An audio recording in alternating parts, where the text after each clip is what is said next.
नमस्कार मित्रांनो. मित्रांनो, लाडकी बहीण योजनेअंतर्गत लाखो महिलांच्या खात्यात लाडकी बहीण योजनेचे पैसे जमा झाले आहेत. मात्र आता नवीन माहिती समोर येत आहे. फेब्रुवारी महिन्याचा हप्ता 2 लाख महिलांना येणार नाही, तर 2 लाख महिला अपात्र ठरण्यात आलेल्या आहेत.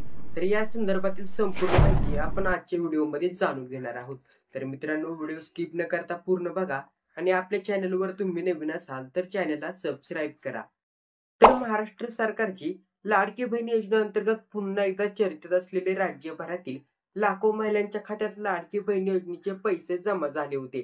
आणि मात्र निवडणुकीनंतर लाडकी बहीण योजनेतील अपात्र लाभार्थ्यांची संख्या देखील कमी करण्यात आलेली होती. मुख्यमंत्री लाडकी बहीण योजनेच्या अपात्र लाभार्थ्यांची संख्या आता आणखी वाढणार असल्याची माहिती समोर येत आहे.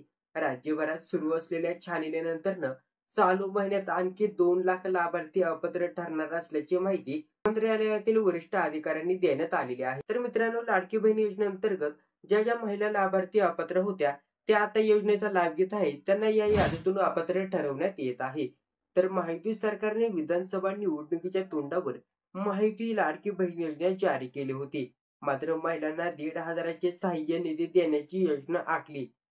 साधारण 2,11,08,60 महिला या योजनेसाठी पात्र ठरवण्यात आल्या होत्या.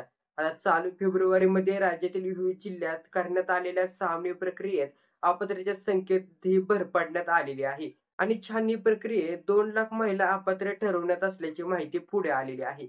आणि त्यामुळे फेब्रुवारीचा हप्ता या महिलांच्या खात्यात जमा होणार नाही. तर मित्रांनो, ही होती आजची अपडेट. धन्यवाद.